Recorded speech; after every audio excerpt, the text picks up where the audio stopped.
Good afternoon. It's Tuesday, September 12th at approximately 4:10 p.m. Sorry for the delay this morning, this afternoon, but we had some internet problems and couldn't get up on Zoom. But finally worked that out, so we will hold our meeting starting about 10 minutes late.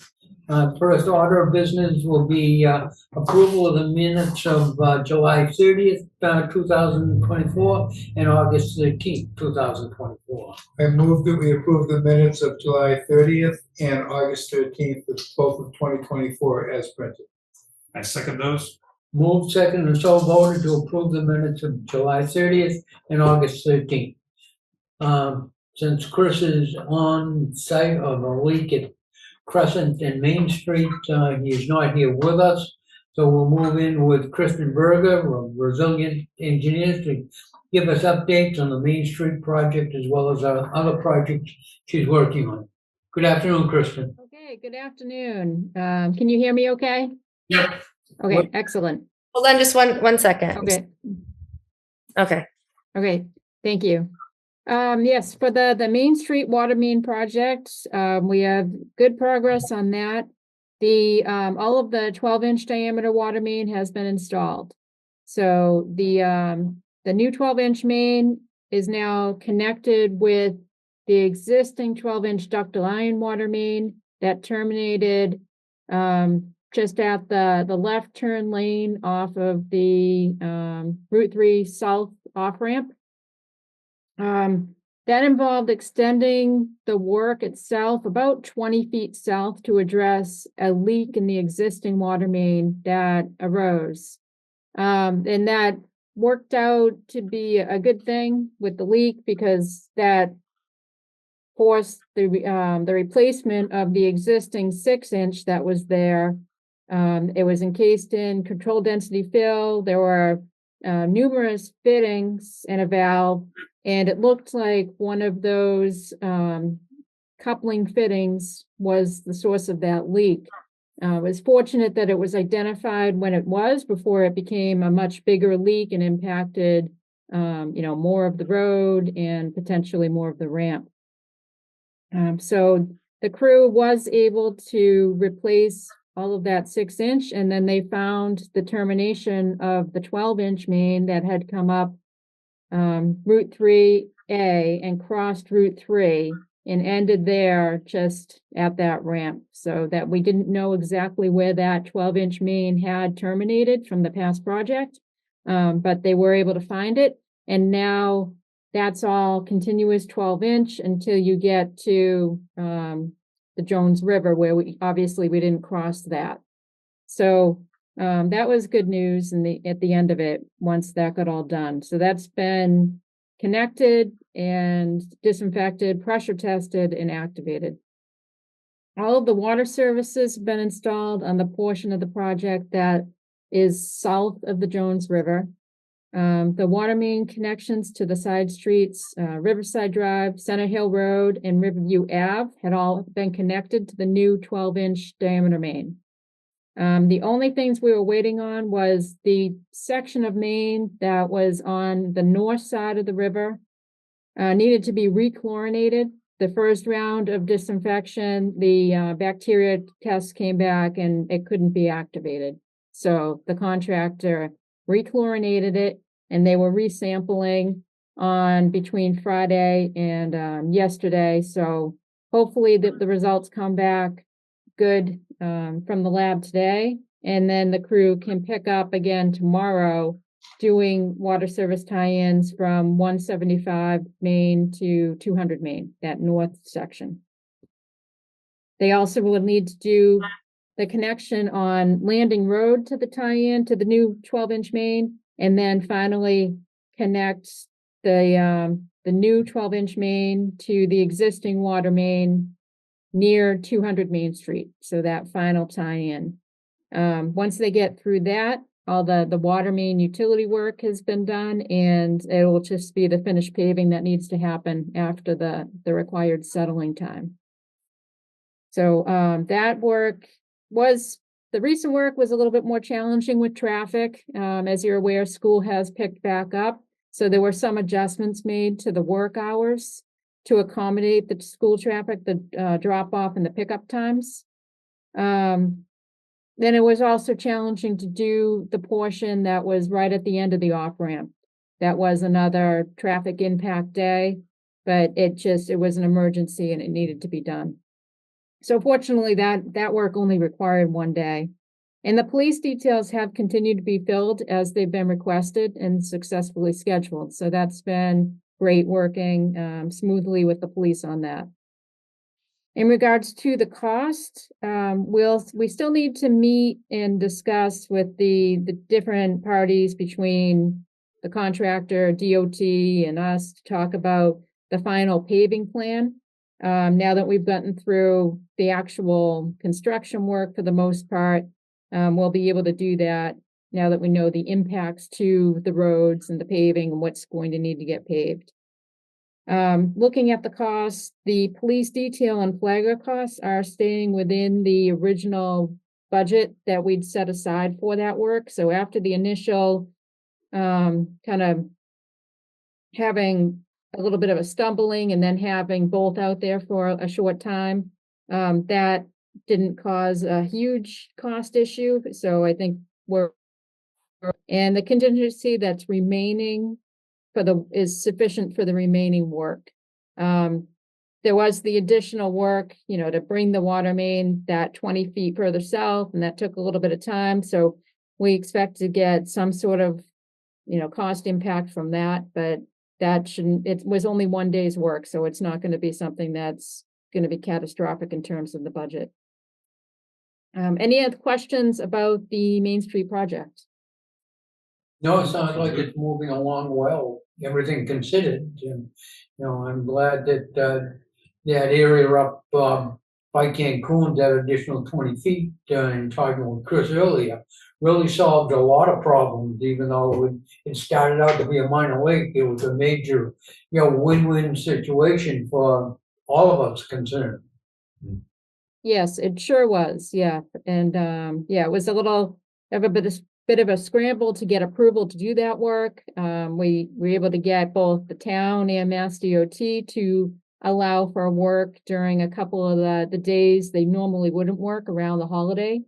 And that worked out in the favor as well. Being able to work on the Tuesday when school wasn't in session was a big help with that. And they were also able to expedite. We had to submit another traffic plan to deal with that, not allowing the left turn lane to be open. So it's kind of scrambled, had to do a quick kind of mock-up plan for that DOT ended up rushing through and accepting to be able to make that schedule happen. So we were appreciative of them working together with everyone, recognizing that it was an emergency. It was a real leak that was actively happening, even though it might not have been noticeable at the surface quite yet. There wasn't a big sinkhole out there, but that was coming. That would have happened. Yeah. So we were able to head that off before, that was something more catastrophic happened. And we're pretty confident we're not going to get the paving done before the winter. This is not going to be able to, the timing won't work with the asphalt supplies aren't there. Is there any chance it could happen Yeah, I mean, there's a chance it could happen if we got special permission from DOT, if the weather holds. It really depends. So I think that's what will be helpful to meet now. At this point, we'll meet with DOT and start talking about that. And it'll probably just be tentative for right now, since if we go from the 90-day settling time from now, it would push us into December, well into December, because we still aren't completely done with all of the impacts to some of the road with the services that need to be done will involve some excavation. But so it's possible, but it's looking like it might be more like the spring. If it doesn't get done in 2024, when's the earliest it would get done in 2025? They have a date that picks back up in April. I think it's the middle of April that DOT would normally say our windows, April 15th to November 15th, something like that. That's basically governed by Mass DOT as far as, approval of when it can start or when it has to stop. Right, exactly. Yeah, and we'll just keep the communications open. Like I said, if it's favorable, sometimes winter holds off and we get a nice longer fall. If that's the case, then, we'll work with them and see what we can do. Yeah, you sort of hate to admit it, but the longer we leave the temporary patch in place, the better the settlement is in the long run. Yeah, it doesn't hurt to have that and then have to come back, right, in the spring. It's a little bit of a nuisance with, snow removal, having that there. The state highway. But yeah, and the contractor is responsible for if there's a spot that's like a dip, they need to fill it. So there's still that. All right, thank you. Okay. All right, so the other things that we have going on, the Trackle Pond well cleaning project, that was advertised. The documents are currently available for plan holders. That started last Wednesday. And I notified a couple of the typical well cleaning contractors, so they're aware of the project, have the documents. Those bids are due Thursday, September 19th. So I'll be checking in with them again just to make sure that they're going to submit a bid and that we get at least the two bidders that we got the last time. Very good, thank you. And with regards to the new well, I know Keith is working on that RFQ for the design services. He'd reached out to me to ask if I had the Word document from the RFQ that I had marked up by hand. And I did not, but that was something that Gloria had produced. So they should be able to get, must be on a computer somewhere up there at Town Hall. So I don't know what his status is on that. But I can check in with him if you like. If you would, please. He Yeah. seems to respond well to your inquiries. Will do. And finally, on the unaccountable water compliance plan that DEP had required, they want to see a AWWA M36 water audit done as part of that compliance plan, or at least a commitment to do that as part of the compliance plan. They offered that the water audit could be done through a program that they offer, where DEP hires a consultant and then they send them or put them in touch with you to do this water audit. They also said, oh, you could have your own consultant do it. And I was thinking that we wait and revisit the discussion once Mass DEP issues their request for interest in the grant program. And we can see what services they'd be offering and what the advantages are of going with that. It would be, they'd be using this AWWA M36 water audit software. It's an Excel-based program. I've used it before. And as long as they're getting, the same data as what I'd be getting and putting into the spreadsheet, it'd be worth thinking about just having, it go through them, and then at least they're involved in the process. They know you're working to resolve the issues with the unaccountable water. And I really suspect that it's more of physical leaks, and you'll get more value from the leak detection survey. But, definitely want to comply with DEP on this issue. Keep us apprised of where we are with that and where we should be moving. Good Dennis. Yeah. You didn't want to clean up a little bit. Sorry, I'm late. Yeah.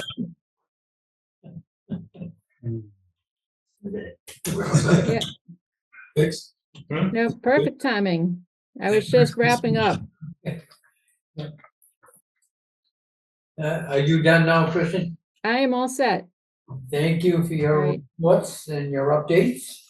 And if Chris is ready, we will jump into his part of the meeting. Catch my breath here for a second. Yeah, take your time. You've had a busy day. It's been a busy day, but repairs made. Just a quick update of what's going on right now. We had a leak this morning. It was discovered by the gas company who's doing work. They said there's a leak down the south end of Crescent Street. I called Mitch, he went out and said, yeah, there's a leak here, doesn't know what it is. It's something significant. So I went right out there. It turned out it was the tapping sleeve gate that was installed back in probably the 70s to run across over to Foundry Lane. And just the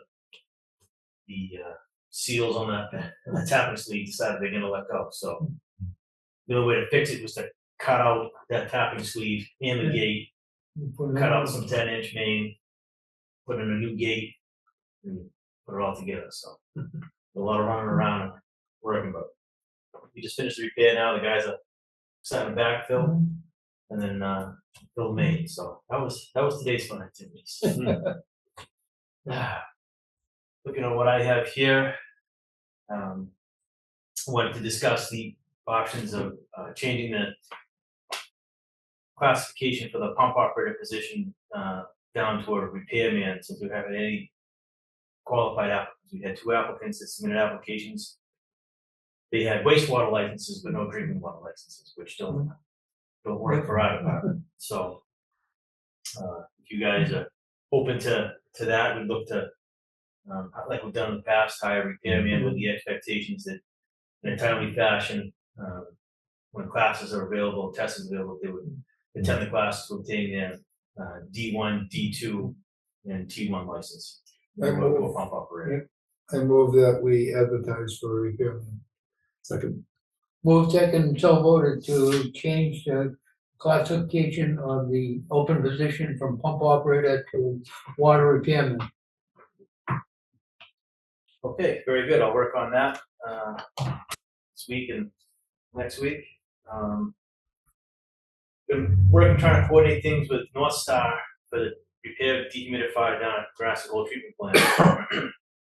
There was been a lot of discrepancies with lead time for the compressor to repair the dehumidifier. I was in touch with Desert Air, the manufacturer. They stated that we'd be able to get that compressor like a week. That was 3 weeks ago. So I've been in touch with North Star, and they went through all the processes to be able to be the ones that have to front the money for the compressor, and then once it's been replaced, they'll be reimbursed for that, rather than us, the water department, having to front that money for a part that we don't know how to install. I'd rather have the installer be the ones that get the parts first and install it. So they were right on top of that. North Star Refrigeration has been right on top of it. It's just been the frustration with Desert Air kicking the can down the road with the components. So I'm hoping that next week we'll get some progress on that. With leak detection, Randy Troop been in conducting leak detection. He did find one significant leak down the nook that was on the homeowner. It was repaired within a week's time. Other than that, he's gone around. He said there's a couple of suspect areas he wanted to go back to when there was less traffic. But no, he hasn't found anything significant other than that one. That's correct. Yeah, that was a service leak. But he's been working down the south end of town. Kind of the area where I said we've had a lot of problems. Off of Smith's Lane, that area, and they're down the nook. So he's been working in there, and I was communicating with him this morning, and he was going to be on today. He got pulled off for an emergency job in another area. He was going to be out here this afternoon, but complications out there. So he'll be out here tomorrow, and his expectation he would work tomorrow, the rest of the week, and through the weekend. Because he said a lot of times on the weekend you can get a lot done. It's quiet, less traffic. So he says, as long as that's okay with us, I don't see an issue with it. I said we just like to get the survey completed, and before we lose good window weather. For the roof replacement, I was in touch with the roofer. They were here today. He was here today. He was doing something. Yeah, so he was gonna come today and just kind of finalize what he's gonna need to bring for staging equipment. We're gonna have a dumpster dropped off by the highway department by the end of the day Wednesday. That will be dropped here, so they'll be working Thursday, Friday, and it's probably Saturday to get things stripped, so at least be done with the dumpster, so that can be out of our way, and then be done with the bulk of the waste. The weather sounds like it's a good time to do it too. Oh, sure. Yeah. Yeah. So I mean, it's good progress. It's been quite a juggling act between that and Main Street. Yeah. I don't know, Kristen, did you give them an update with all the stuff at the top of the hill at Main Street there, that tie-in? Yes, I did. Yeah. Yeah. So that was some kind of Yeah. fortunate, We're fortunate that it was found when it was found. yeah, Yeah. it was, it was interesting, I was concerned that mental fatigue with the shutdowns, when shutdowns would happen. We shut it down once and we don't have to turn this back on, but we ended up having to, then that pipe failed.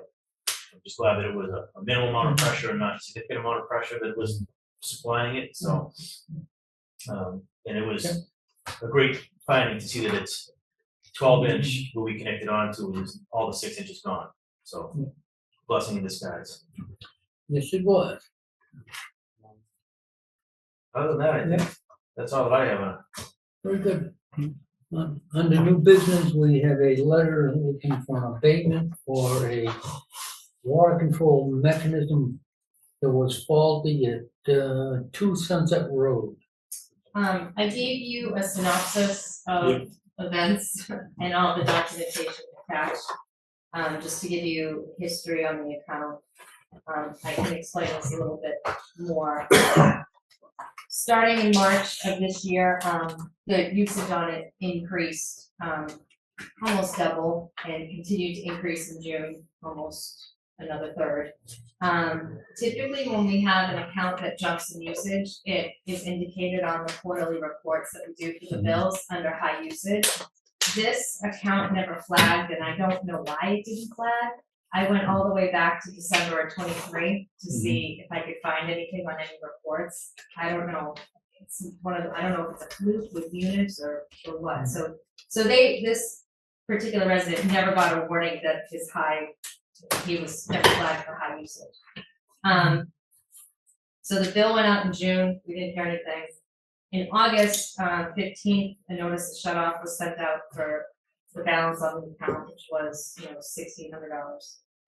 August 29th, we went out to mark the property for shut off. The owner was notified at the time why we were out there, and he stated, he had meant to file for an abatement because he had a really high bill. This was the Thursday before Labor Day weekend. I wasn't going to be in on Friday. I didn't want any glory with that, deal with that. So I said, all right, we'll deal with it on Monday or Tuesday when I get back. And then shortly thereafter, I received a letter that was dated July 30th. It was brought over to me from the town hall in our mailbox, but it wasn't postmarked, and I have a copy of it in there. It looks like it might have been hand delivered. So you have by the post office up there now, so. Yeah, there's a Suspect postmark. date. Yeah, so I don't doubt that they had a faulty toilet, but the initial bill that was sent out in June, I don't know, they could have reached out But before wasn't, the end of. usually it's flagged though, so that's kind of interesting, you're chasing that down, why that didn't get. Yeah, I went through and I printed the entire history of usage thinking, well, maybe they have like a high mark like 3 years ago or something. But that's, Actually, but I don't see anything. I don't see any usage that indicates that they had a previously high record. So I have to follow up with Munis and find out why it didn't flag. But the point of the matter is, he was notified of the usage when he got the June bill. He was notified of the usage in March when he got the bill and he paid the bill. and the flagging is really a courtesy we do. It It's is not a courtesy. required Yeah. by law or Correct. anything. Okay. Correct. Just look, as we normally do, obviously there's they have a notice that they have repaired whatever issue was there. Well, just don't forget, we do have, under the rules and regs, we have an article that specifically states that if you're gonna file for an appeal for a date, it has to be done within 30 days of the issuance of the water bill. Okay. If the water bill that he's questioning is June 10th, then he would have had to have gotten back to us by July 10th. And we don't have a letter from them for an abatement yet. We did, Well, it was that delivered one- on September That one that we 6th, don't know. dated July 30th, yeah. Right. But even July 30th, it still would have been past that 30th. It's up to you. It's a gray, it's in, you could go either way. It's a gray area. In fact, that we have in the past, given abatements when we have notified, residents that they have a high bill and for whatever reason, we did not do it. Now, we know that that's not a requirement that we do it, but it's a courtesy that we've done to each and every resident, forgetting about names or anything else. It's something that we've done. I think it would behoove the department to continue with that same grace period. The fact that this one's gray because they weren't notified, so they're 30 days late, still it leaves that open issue. That's fine, I just wanted you to be aware of all the facts. Yeah, Yeah, so I would move to reduce it to the lowest rate. And adjust the bill accordingly. and he'll have to deal separately with, with sewer if he has any, issues there. Okay, so reduce the water rate to the lowest rate, okay. Do I have a motion? So moved. So moved, second, so voted. Okay. If we And have, then the rest were just notifications of communications, memos that we sent out to planning. And those memos that you guys have directed us to send out previously on those projects. any business come before the board? Oh, I do have one thing. So I'm not gonna be here for the next meeting. You don't have to hold on for my benefit, you can run the meeting without me, but I just wanted to let you know we'll be here on the 24th. Do we want to alter the schedule, or do we want to do it? And Stacy can pick up on that. Are you gone for the week? I leave on, my daughter's getting married in Mexico, so I'm leaving on the 19th, and I won't be back till the 30th. This we just have the meeting and then she can tell us what we messed up when she gets back. 4 o'clock? Yeah, four's good. Okay, What was the date on that again? the 24th. So,